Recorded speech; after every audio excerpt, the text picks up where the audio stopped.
Hello, and welcome to another edition of the Coach and Benway podcast. I'm Coach Redpill, joined as always by Dr. Benway, hence the name of the show.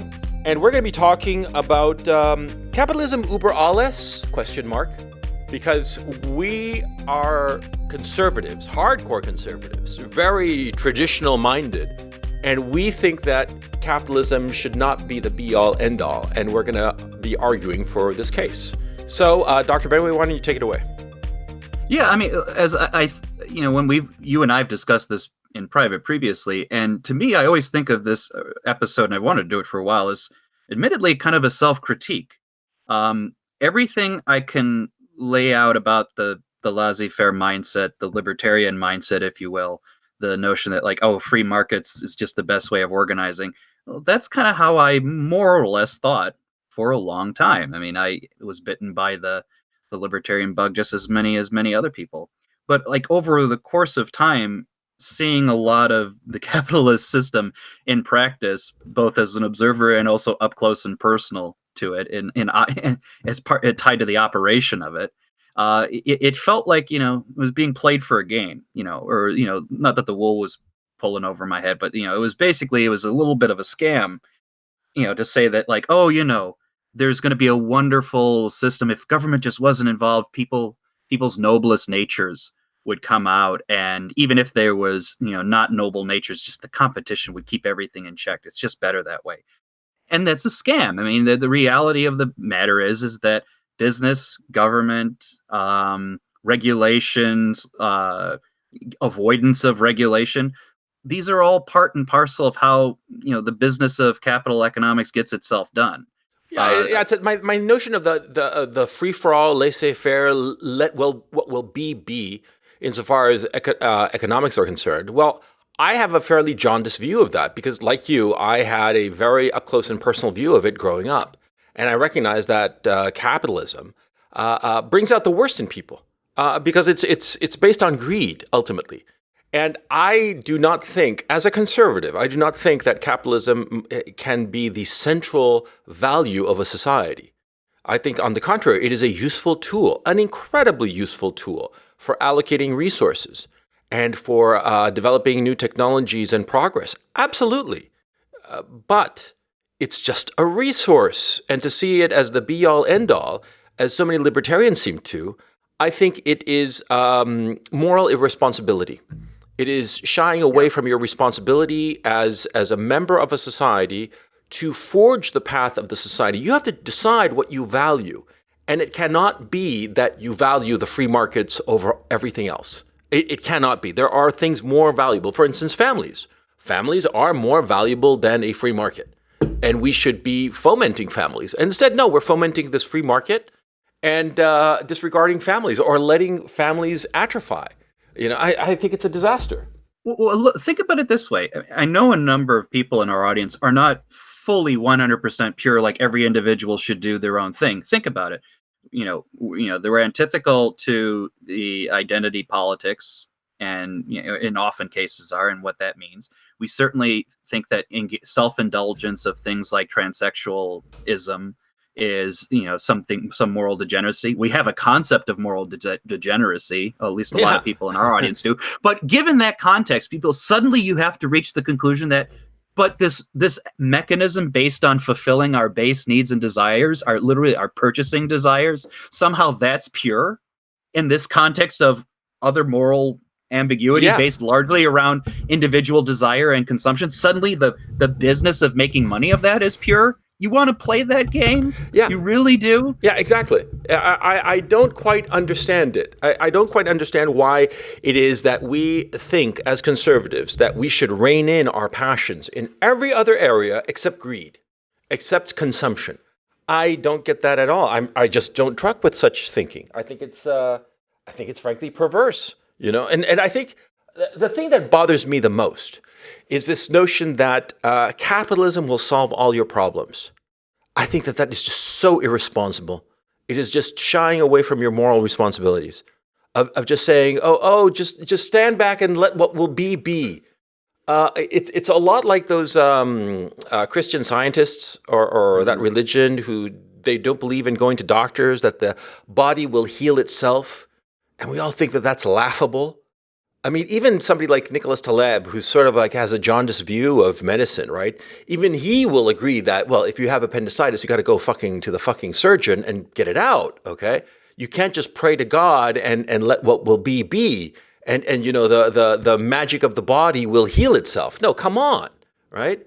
Well, that's like that reminds me of the joke. You pray, for God to save you, and you reject the doctor, and you die, and you said, "God, I prayed for you to save me. Why didn't you?" He says, "Are you fucking kidding me? I sent you a goddamn doctor." Yeah, exactly. You know what I mean? But you asked a good question though. Like, why is this the untouchable part?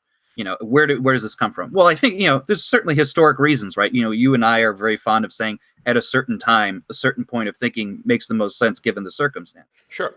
I think for a very long time, the dominant mode of thinking, which was the hyper engineered society, was, think of the Fordist kind of Keynesian super welfare state that was from, let's say, post World War II through the late 70s at least. It got so over intertwined by its own thing that the thought that we got to loosen this up somehow made sense, right? The Reagan era, the Margaret Thatcher era. It made sense that like the whole structures of control, direct centralized control over the economy was so out to lunch that it made sense to break away from that. And to a certain extent, there is an appeal in the conservative mindset to know that the over-structured, over-engineered, over-controlled society gets too big, smaller or less control in some sense is a little bit better, or at least less government is a little bit better. I think that's, to this day, I still kind of feel that way. But what you have to also realize is, yes, you can shorten this or decrease the size of the government, but you will also have simultaneously a gigantic corporate apparatus and structure, which is just as much an extreme coercive power. And I think there's been a failure of imagination on our side to not see how intertwined and intimately related, and even just in terms of the way it exercises power, that these major companies can operate with force just like any government can. Yes, in theory they can't kill you. At least we can't prove that they can kill you. Mm-hmm. Yeah, but they can do a lot of other things to you. Yeah, a lot of other things. Yeah. And I love this argument that, that's not real capitalism, that's crony capitalism. Yeah, well, it's the capitalism we got, motherfucker. I like that argument. I know, and I'll just be blunt. I have seen people comment on some of our other videos we've done, like on what you can learn from socialism. People will make this comment, and I take it as an example of what we're talking about. It's basically the no true Scotsman fallacy. Yeah. So, the idea that like, this particular form of capitalism isn't true capitalism because, that's crony capitalism, or this one isn't right. This one isn't. Yeah, this one isn't. Yeah. Well, you bring up a good point, because this is the exact arguments that people had with regard to the Soviet Union or any other communist experiment. Yeah. They said, the Soviet Union was state capitalism. North Korea is a degenerate workers' state. That is actually the official Trotskyite term, by the way, for North Korea. What's it called? Sorry, a denatured or deformed or degenerate workers' state. You're right. And this is interesting because there's a group of Trotskyists which will defend to this very day North Korea on those grounds that it's still a revolution, even in its most debased form, has to be defended because it's better than capitalism. But you might love these intricacies. They're a fucking laugh riot, the socialists. Yeah. But the reality of the situation is, it's the same kind of idea. Like, you refuse to acknowledge that, like, you have to take the system as it is, warts and all, and then critique it on that. You can't say this purer world where there would have been a free market. I mean, like, point to me a fucking time in the world where there truly was free market capitalism. There wasn't. And the reason I bring this up is, if you guys had been paying attention to when we were talking to Professor Deneen, I don't mean you guys, our audience, I mean anybody who would make this critique, you would know that much like how the liberalist conception of, man in a state of nature, isolated, alone, hungry, until he makes a contract with his fellow men, finds a sovereign, and there's the new society. Bullshit. Society was never that way. It was always already a unit. Yeah. Just like in free market capitalism, oh, there was this pure exchange. Yeah. And then there was this exterior. No, it was always Always. denatured.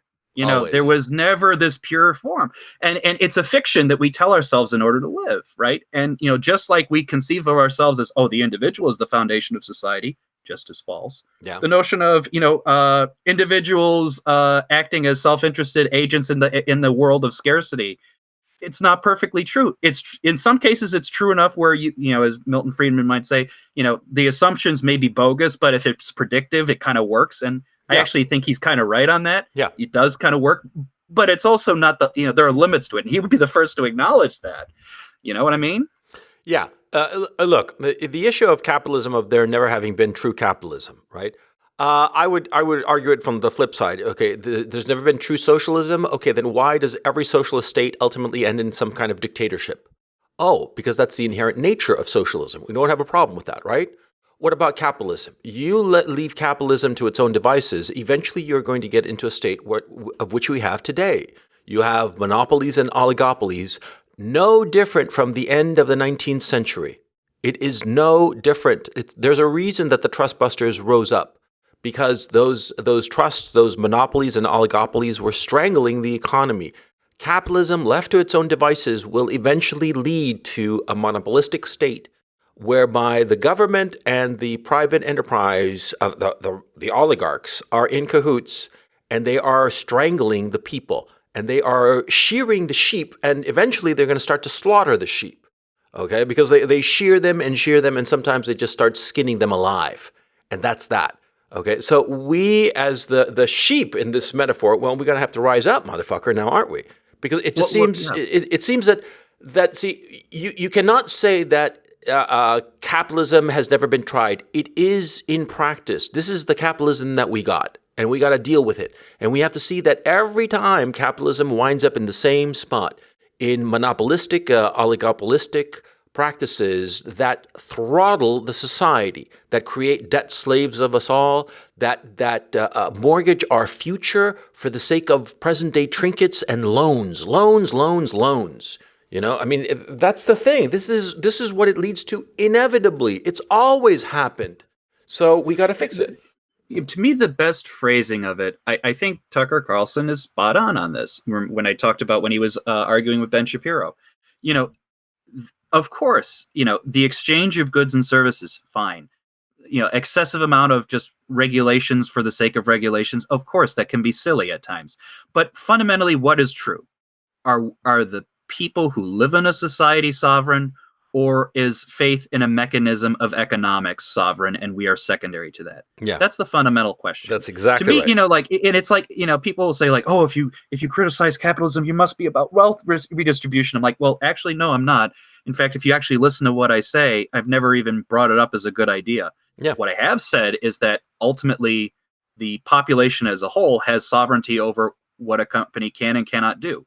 I think it's different from saying like, you cannot be this big and hold us all hostage like a bank too big to fail. We're going to make you smaller. Yeah. That is not really wealth redistribution. No. Any guy who says it is just playing parlor tricks to convince you otherwise. Exactly. That's protecting ourselves from you fucking up in a way that damages us. Yeah. Much different. Yeah, it's because monopolistic practices, eventually they will hold the populace hostage. That's inevitable. It has happened every single time. There's nothing wrong with thinking that capitalism is a great system and recognizing that it has to be limited. And it has to be limited so that we can decide, like grown-ups and not like irresponsible buffoons, that there are some values that we hold higher than the free enterprise, than the free market. Yeah. That's the thing that bothers me so much about our side. It's that they refuse to take that step of saying, okay, we have values that are more important than the free market. What are those values? They don't want to. And it seems to me because a lot of neocons sort of like it's I guess what it is that, see, you start to realize that these guys are shills. They are ultimately shills for the corporations and the corporatists. Like people like, what's the name of the guy, the op-ed writer on the New York Times, Thomas Friedman, is it? Yeah, I think it is. Yeah, right. the cheerleader for all the new and the stupid and yeah. He's the kind of guy who loves the free market over anything else, but refuses to identify any value as higher than free market. That's just wrong. There are values higher than the free market, more important, things that we must protect more than a free market. Families, I mean, that's the thing that drives me a little bit nuts, because ultimately the base unit of any society is not the individual, it's the family. If you don't have families, you are rapidly going to have a society that ceases to exist. And so you need families. You need to foment families. You need to foment them so that they have children and that these children are happy and healthy. That's a reasonable thing, a reasonable value. I would argue it's a necessary value. I mean, that's my point of view, of course. No, I agree with you. And there's two types of neoconservative shills in a way on this question. There's what you would the example you gave, I would consider like the true corporatist shills, like the guys who really will make, the economics professors usually, who will make a point of saying, oh, these businesses never have to be regulated. These banks are all good. Let me lobby on their behalf. Give me some checks, right? Those are, there's a lot of self-interest there. I don't say they're lying through their teeth. I'm sure a lot of them believe it, but it's not an accident they get wealthy off of it too. Yeah. Well, you tend to believe the thing that gives you a paycheck now, don't you? Of course, exactly. It worked for me. It can work for you. But the other type, the true neoconservatives, the ones you think of, the Bill Kristol, the Max Boots, when it comes to the economy, I don't even think they give a shit about the economy. Really, they're only concerned about international relations, their personal beef with Russia, and basically converting the rest of the world into replicas of liberal democracies, which is probably and all of them with the best friend in Israel. It's so ludicrous. And then sometimes you get some weirdos who are in between, like Ben Shapiro, who probably believes both, right? But and that's kind of like the tomfoolery there. But you set up something very good, which I've also been harping on, which is the succession of your responsibility. Because it also relates to the other thing with libertarianism that I always had trouble with, even when I was trying to defend it myself, is that is-ought problem. You have to, the is situation is, you always, if you're critiquing and you're suggesting, you're making, what we have to do, you always have to deal with the world as it exists in front of you. What often happens is we conceive of an ought world, right? One of the best examples I like to give as a corollary is pacifism. During any major war, the pacifist argument invariably is, we shouldn't fight a war because no one should fight a war. And my response to that is, if someone's pissed off at you and you're going to be the guy who on moral principles, independent of the situation, is like, I'll be the only one who's nonviolent. Well, you've just succeeded your control to them. They will kill you regardless. Yeah. That's dealing with the only way that conception of the world works is if everybody doesn't fight. Yeah. Guess what? Everybody does fight. So you're fucked. Yeah. Same way with the free marketeers. Like, if everybody acted in enlightened self-interest, if we all knew each other, we lived in a community, we all held, like, we felt ourselves morally responsible, I could easily see the system working. We don't. And you guys know it doesn't, because I know you guys note the degeneracy in the world. I know you note that individuals make poor decisions in a way that harms other people.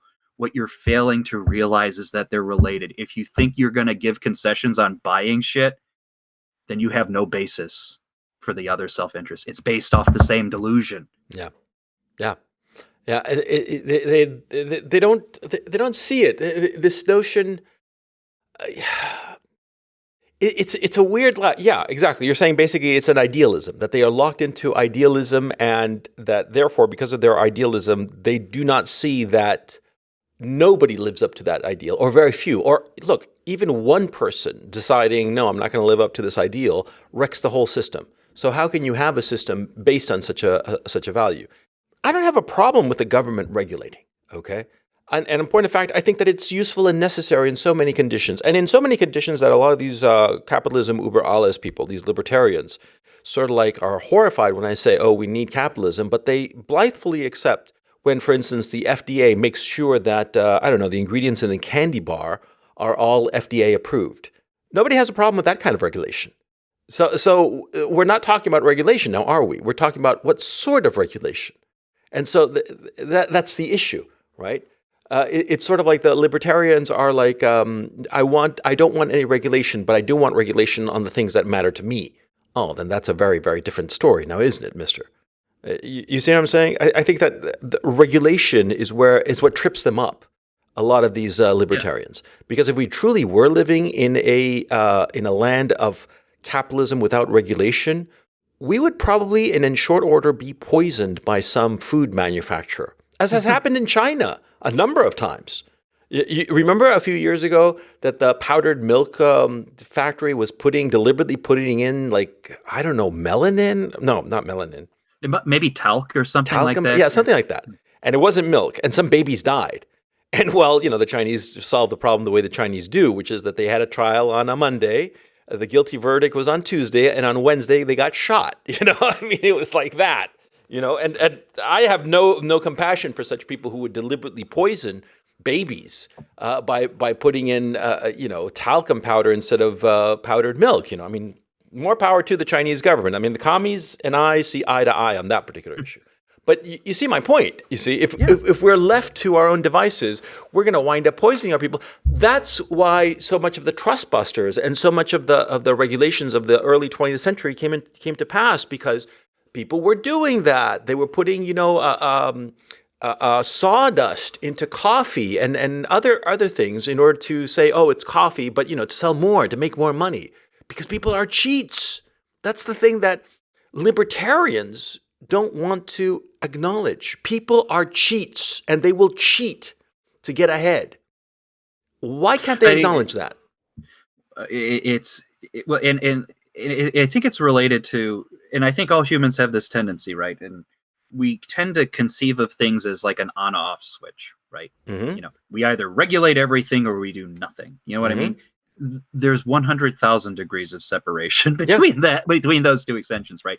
I mean, I think because people do get used to, and I acknowledge, I get where that thought is coming from, that this general, hall monitorness that a lot of societies have, which is like, why are you reading that book versus that book, or don't run so fast, or don't comb your hair this way or that way. Obviously, all of those things are absurd. I agree with you completely. But, that isn't to say, like, we are impotent in response to any kind of bully that comes through. I'll give you one other thing. I'm actually perfectly fine with people, organizing to demand better wages from their employer. And by that, I do mean unionization. Sure. That's how it gets done. We get together and say, you got to pay us this much. The company says, I can only pay you that much. You negotiate it out. That's fine. That's how people. That's but how I disagree operates. on unions with governments, for government workers. I disagree on unions for government workers. I think that unions for government workers leads to because there's no competition. Okay, there's only one buyer for the labor of government workers, and therefore the workers have the upper hand, and they can eventually get concessions that the government simply cannot afford.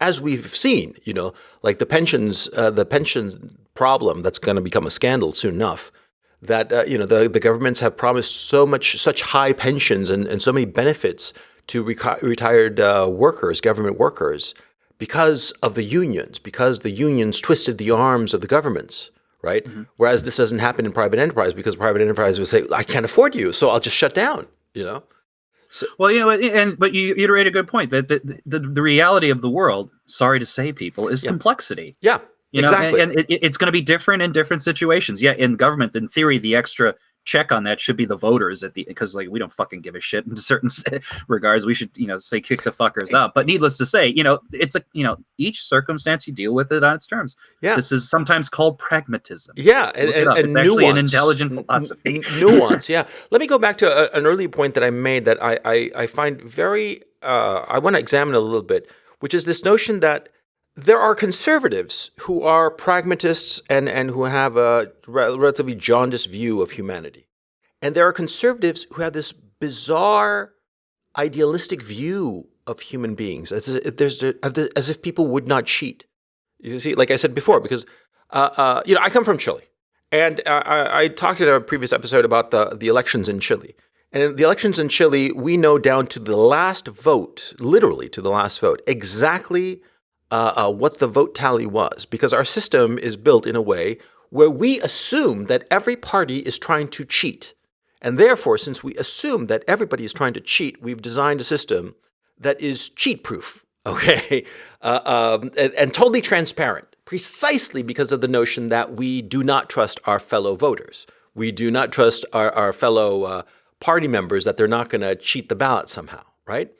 And this makes an incredibly transparent and precise election mechanism. I explained it in some detail in a previous episode. I forget which one. You'll just have to find it somewhere. But basically, what it is that representatives of all the parties have to scrutinize each and every vote, and they are all paper ballots. And there's no computer balloting or any shit like that. And it's all by hand, paper ballot.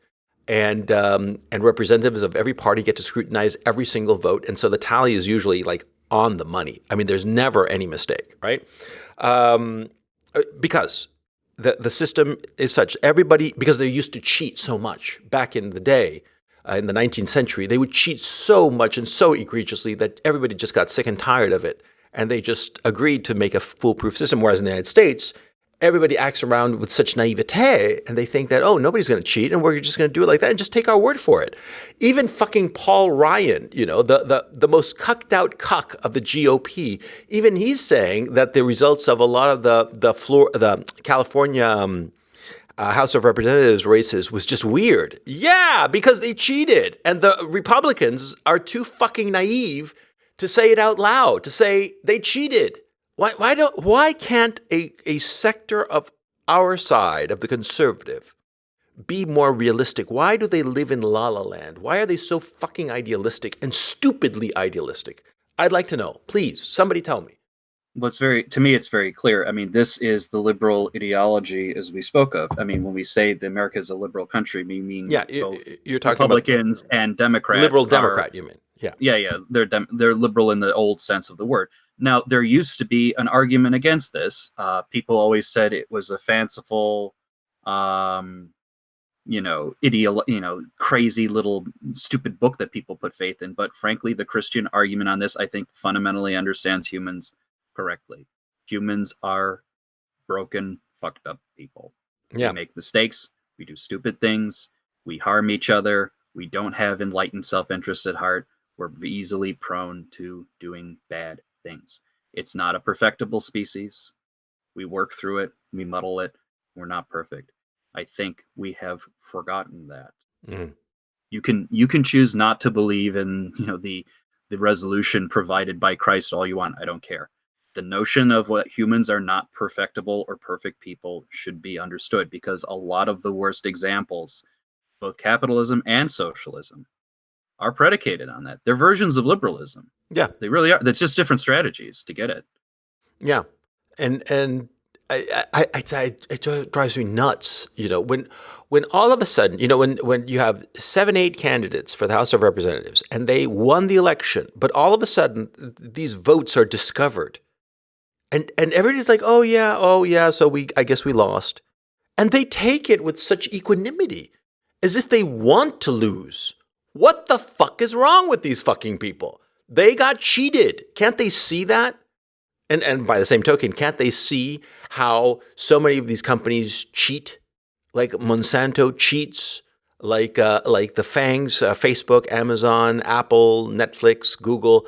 They cheat. They cheat consistently. They spend money on lobbyists. Why? Why? They want the people on Capitol Hill to think that Google is such a nice company? No, they want policies that will favor them. And they figure, I'll throw $500,000 at lobbyists over here, and I'll get some incentive or tax break over here that'll be worth $200 million. It's a great investment. Don't people realize, conservatives realize what the hell is going on? Why are they so goddamn naive? I understand your explanation, and it was a very cogent and on-point explanation, but I still can't understand it, okay, on a visceral level. How can anybody be that fucking naive? That's the question I want to know, of just believing that capitalism can solve all of your problems. Because it seems to me because at least the shills who are the corporatist shills who are on the payroll of big corporations like, the guys at PragerU and all the rest of it, Ben Shapiro to an extent, I understand what they're coming from. It's just self-interest, okay? But there are so many who are not getting paid, who spout the same crap. And I am just like, like Sticks Hexenhammer 666, right? He's like the naive belief that capitalism can solve all problems, and the reason capitalism doesn't work perfectly is because we've been dumb enough to put in regulations. No, man. If we didn't have the regulations, we'd have babies dying from ingesting talcum powder instead of milk, for crying out loud. Oh, I'm ranting. Well, Save me. here's the thing. Well, here's the thing. There's a failure of imagination here. Yeah. And let me scratch that. It's a failure of understanding. Perhaps it's an excess of imagination. As I said, there's too much belief that there's a perfect system here. We just got to allow it to work. Well, the system has been working, and it trends towards not just monopolization. You can accept that, and even if you set it aside, what really is happening here is it leads to more government control. Right? Yeah. I mean, all of these systems work healthily with it. Think about in America when we were growing, all of the tariffs that we imposed to protect our industries. It was the northern industries that had that, and they turned around and said, "Oh, the South, you weaker guys, fuck you. You're not getting any tariffs. We can fuck you all we want, and we're going to take advantage of that situation. And we'll re-engineer the society too. We'll even create a civil war to allow it to happen."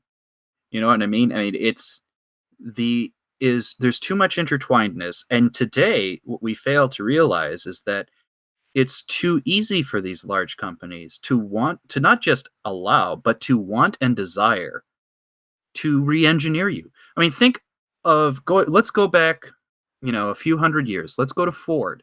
You all know Fordlandia?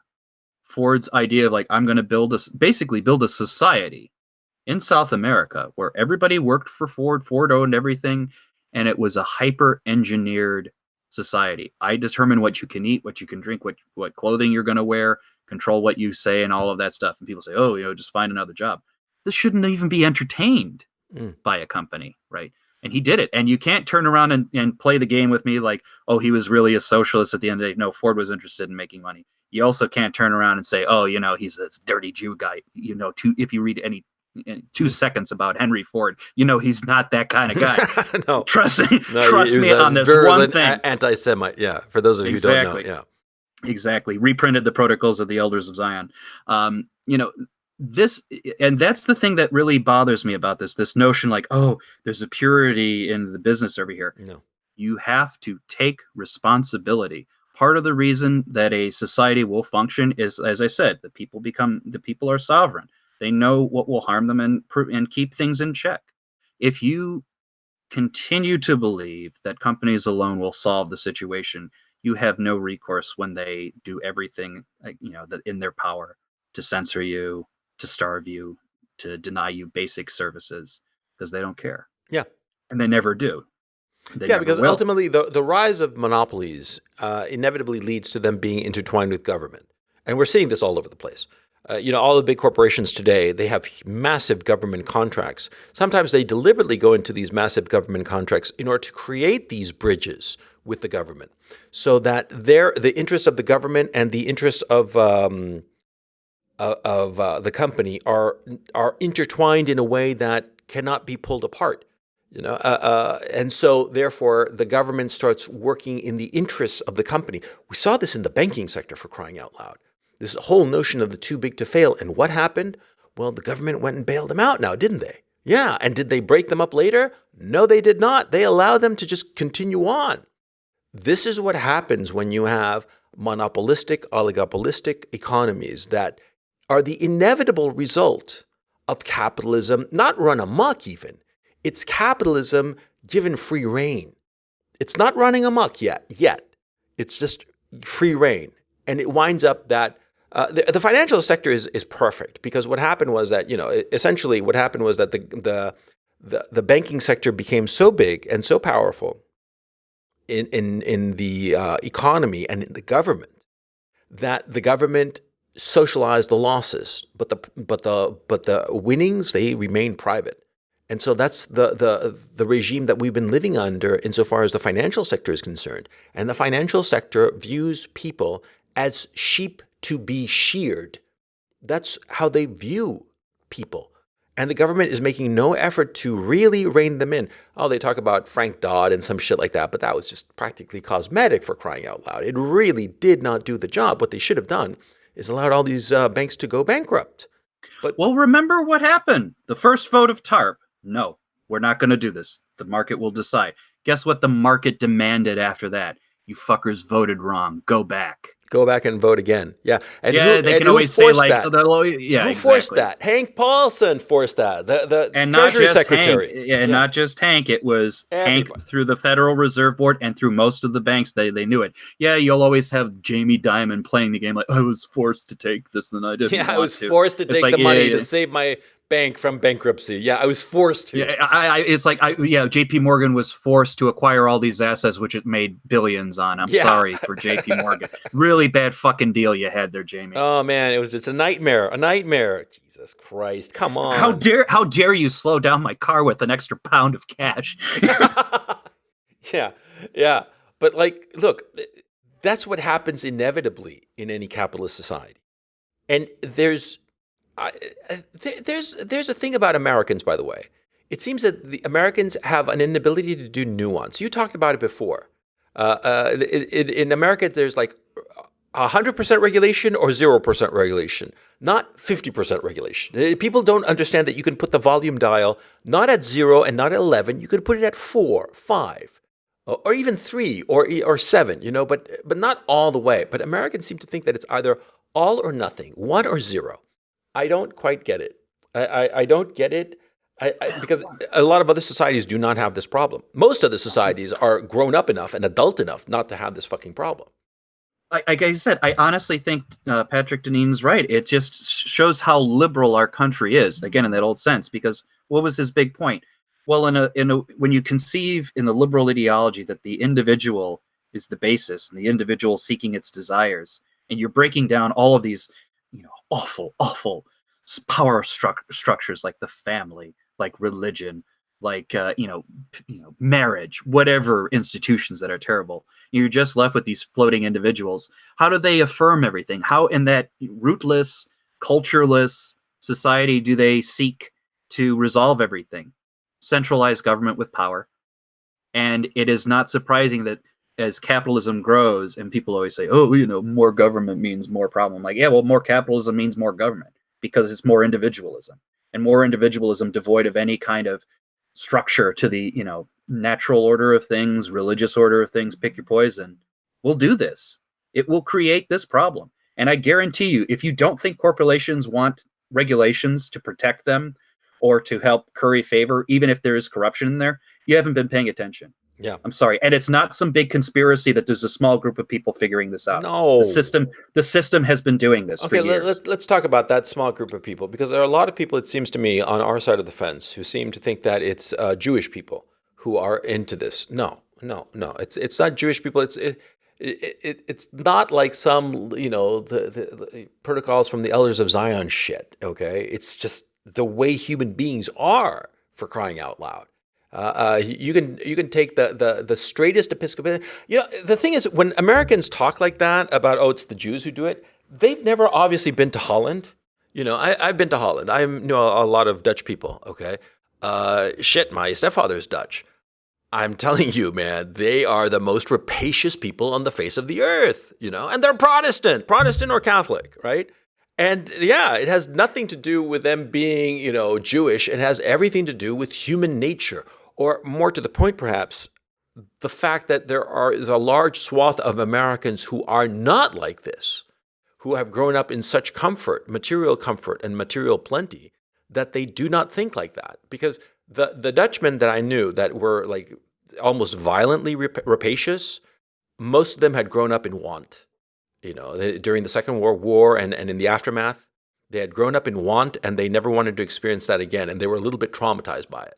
It was an interesting thing to think, because you go to Amsterdam today, you go to Rotterdam, any city in Holland, and it's, a cornucopia of plenty, right? But see, all those cities were bombed out. And so it created a mentality. But anyway, I'm going off point. Well, remember, the great book is The Protestant Work Ethic and the Spirit of Capitalism. Yeah. It's not the Jewish work ethic and the spirit of capitalism. Yeah. And also, who's the biggest bankers today and who really started a lot of the banking that we know it? The Catholic Church. The Vatican is one of the best bankers in the fucking world. Trust me on this one fact.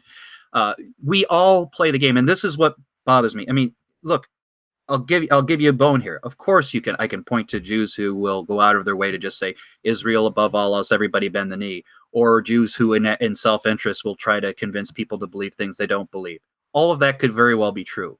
But what also is true that we are all, in our own way, complicit in a lot of the fucking sins of the way our world does business. Yeah. We all participate in it. You can't just assume that because some group of people are notoriously thought of as this way or the other, that you have no responsibility, was all their fault. That's disingenuous. That's not doing your civic duty and saying, I am an individual in a society who is responsible to make sure that if a big company is fucking over our society as a whole, or my people, however you want to phrase it, you have a responsibility to say, we're in control here, goddammit, not some fucking technological monstrosity that's going to help a guy get rich. Yeah. And here's something interesting. Like what Deneen pointed out and laid out very eloquently is that, the liberal democratic project, of which the United States is a product. The liberal democratic project started with Machiavelli, and Machiavelli's great insight is people might aspire to being great, but they are actually quite base, and you have to recognize that fact and deal with the fact that they are quite base, that they are driven by low motivations, and that most people are of low character. And if you integrate that into your thinking, you'll get much better results in any kind of project that you set out to do, which is quite brilliant, an insight if you think about it, because so much of previous political philosophy and art and literature was based on the notion of striving towards greatness, not accepting the fact that human beings are flawed, right? And the later projects of the founding fathers of the United States, of James Madison specifically, the whole notion of checks and balances, it was a system based on the notion that the judiciary, the legislative, and the executive would, at one point or another, try to overtake all political power. And therefore, by having checks and balances, these three branches of government would be forever chasing each other and trying to control each other and trying to limit each other's power. It was supposed to be a mechanism that accepted people's inherent badness, evil, if you will, and set it in a direction that would make for a self-correcting system, which was fucking brilliant if you think about it, right? But insofar as capitalism is concerned, there isn't an easy, elegant solution like the Madisonian solution to the political problem. In capitalism, in the world of the marketplace, there is no easy fix where you can have one organization set to chasing another in such a way that the people benefit and those powers are forever limited by competition among one another. It's just not the case. The only two powers you have are the free market and the government. And so you have to have, and that, of course, you could never have a stable platform with just 2 points, right? You need 3 points for a stable platform. And so since you only have two, the private enterprise and the government, it's always going to be imbalanced. And that's life, and we're going to just have to deal with it.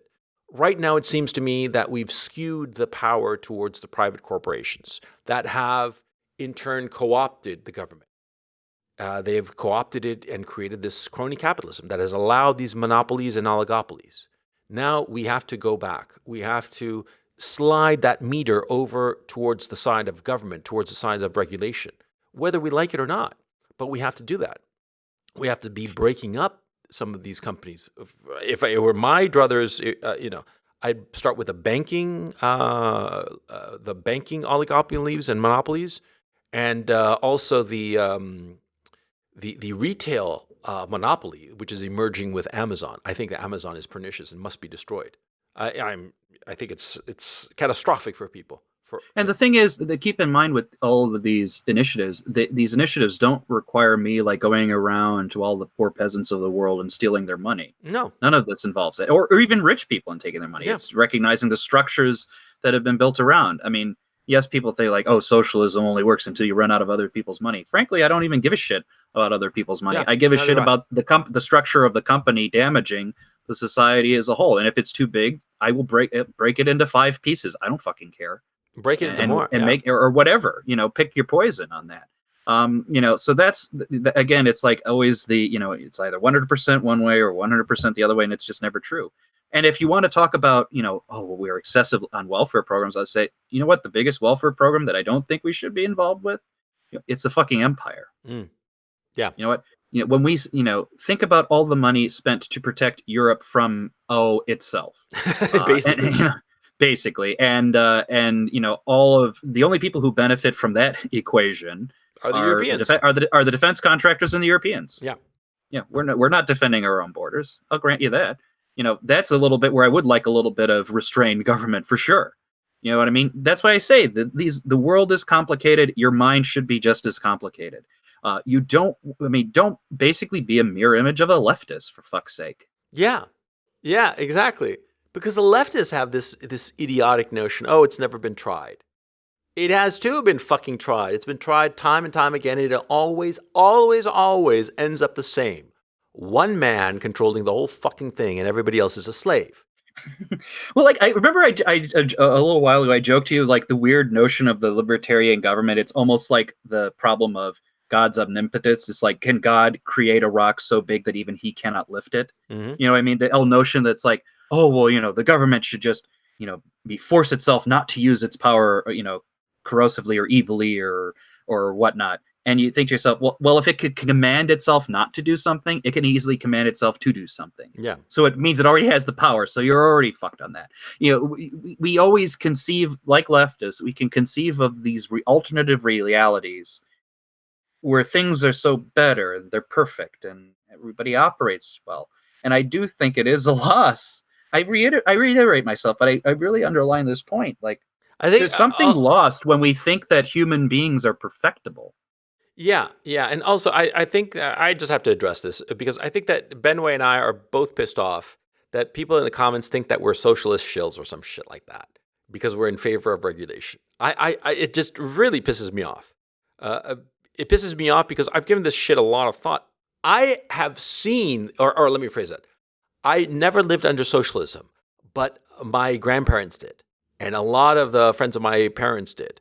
And we lived outside of Chile and avoided the socialist regime in Chile because we knew that if we moved to Chile, we'd be in a shitload of trouble during the socialist regime of Salvador Allende. Okay, so I know exactly what socialism entails and how awful it is. And so to accuse me of being like, oh, like, I'm really like a socialist shill or something like that, fuck you. I mean, it bothers me. I gotta admit it. Yeah, I mean, I would say it probably. I mean, I could get hot under the collar too, but it is funny. Similar to me, like my. It's funny. My grandparents on my father's mother's side, the Russian grandparents, the aristocracy and everything. They were killed under the Soviet system. But guess what system they lived in before? It wasn't a free market par excellence. They lived under the Tsar. Right. It's a different system entirely. There are complicated systems that you have at your disposal. I mean, the notion that there's only this one, the United States particular that we all have to live to. I mean, let's not kid ourselves on this. I mean, and the reason I brought up the the comments is because I think when I see in those comments, I see in myself from however many years ago. Yeah. Which means I'm not smarter than you. I'm pretty much the same kind of person as you are. I see the attitudes I had, and I see how I kind of had to denature my thinking in order to accommodate it. Why?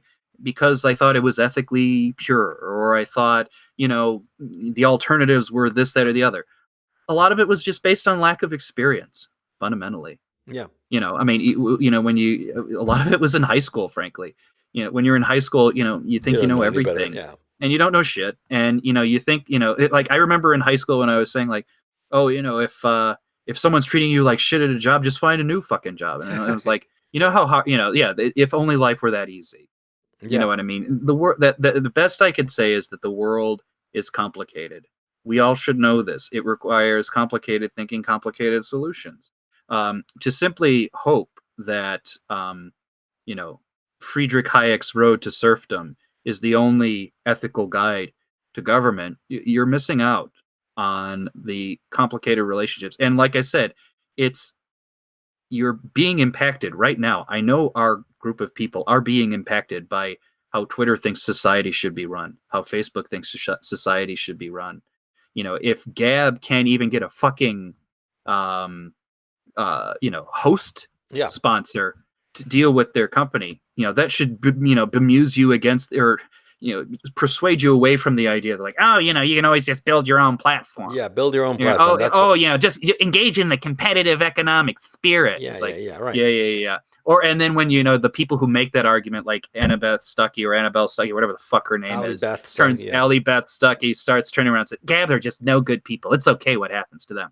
These are your free market. These are their free market defenders. Yeah. Look at your works. You look at my works, ye brethren, or ye children in despair. Ye mighty and despair. Yeah. No, look, this notion, how can I put it? It's laughable when they say, oh, if you can't get on that platform, make your own platform. Capitalism will abide. The dude abides, capitalism will abide. Look, my thinking is that in the coming civil war, right, in the after effects, we will have the opportunity to revamp capitalism and steer it away from this cronyism. It's not even cronyism, because people call it crony capitalism. It's not. It's monopolistic, which is very different. Okay, a crony capitalism means that it's basically friendships. But look at the experience of General Electric. General Electric is going down the tubes, right? If there was truly crony capitalism, it wouldn't be going down the tubes. It would be propped up by the government. But they're not allowing it. They're not propping it up. They are allowing it to go down the tubes because there are other competitors in the various monopolies, oligopolies that it's involved in, and they're eating away at General Electric's share. It's really GE Financial that's bringing GE down, and also it's absurd pension promises. But anyway, that's for a different conversation. The point is, it is monopolistic. And the monopolies and oligopolies, at the end of the day, they do not serve the people. They deliver products at a lower price, yes, because all monopolies, all oligopolies, by definition, deliver lower prices, okay? Because they can afford to have much lower margins, because they're the only game in town. They're never going to lose a customer, right? So monopolies and oligopolies do deliver lower prices, but that cannot be the highest value. It's more important for us as a society to pay higher prices, but to have healthy competition, than to pay lower prices and have everything that we want, but be beholden to one or just 2-3 players. That's the issue, it seems to me. And I think it goes back to that whole notion that what's more important, competition or prices? I personally believe competition is more important as a value because it makes for a healthier society. I think that's where it comes from. What do you think? Well, certainly competition would make for a better society, but I also think what makes for a better society is a society that recognizes that it has goals beyond cheap shoes, that it has goals that seek to instill the dignity of its people, and seeks to create a world that is much better overall for people, that other than to just assume that they can get their kicks off. You can't buy your way to heaven. You can't eat your way out of despair. Yeah, well, that's all because I think that's what people are doing right now. They're trying to eat their way out of their despair, because I think that's the problem that we're all having as a society. Despair. My sense, my notion is that the one thing that universally gives people meaning is a family of their own. And we should be aiming for that. Not cheap hedonistic pleasures of the flesh, but truly aiming towards a higher goal, a higher purpose. And that is a family of, like how fulfilled I feel when I feel that I'm working towards the betterment of my family, how much satisfaction that gives me. And I can tell you that in the years that I lived without a family and just on my own, living for myself, Yeah, I could indulge in all kinds of hedonistic pleasures, but it did not make me happy. Not at all. It did not make me content. No, it made me kind of miserable, to tell you the truth. But when I was working towards the betterment of my family, there was some satisfaction to it, a great deal of satisfaction, you know? And I think that the thing that we as a society should be aiming for is turning away from the liberal democratic notion of the individual and turning towards a full embrace of the family, of the nuclear family, of the wife, the husband, the kids, the wife staying at home raising the kids, and the man earning a living to support the family. And we should be fomenting that. And we should be telling women, a career, it can wait. Children and a family are more important, and we should be doing that. And instead of like catering to what women want and saying, oh yeah, you should have a career and shit like that. Look, I often think of Michelle Houellebecq's novel Submission, which is, of the novels I've read in the past 10 years, it's the one that's had the most impact on me. And in point of fact, it's the book that started our partnership, because we did a live stream and discussion of the book. And in Houellebecq's book, Islam took over France. And it's basically how that happened. And yes, I think that unless there's some sort of catastrophe that allows us to have a clean break with the past and a clean sweep of the table, unless we have some sort of catastrophe, I think that our society is going to slowly decay. And I think that a culture that does value families, that does keep women in their place and with their priorities straight, will overtake us. I think it's inevitable. I think that the Muslims will take over unless there is some sort of catastrophe that makes us as a society, and I'm talking about the West, of course, makes us reevaluate everything that we've held dear and makes us, straighten up and fly right. You know what I'm saying? But the way we're going, I think we're gonna crash, because it's going to be a demographic reality that those people that do have 2.2 or more children per woman are going to win. I think it's just inevitable. You know what I mean? I mean, it's a sign of the despair that I think our side feels. If you think that there is enough to be despairing of this world, if you are black-pilled, but somehow you think that the free market world is kind of like the solution to that, no, you're fucked. You have a shovel in your hand and you're digging a grave. Yeah, that's what's happening. Yeah. If you think that more capitalism will solve the problem, no.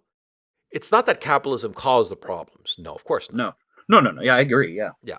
But capitalism, capitalism, like any other kind of organizing system, bears the psychological limits and scars of the people who exhibit it, right? Yeah.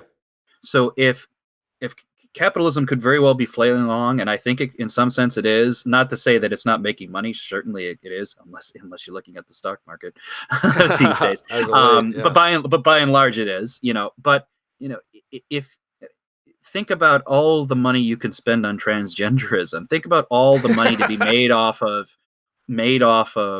the abuse and denaturing of families and men, women, or whatever.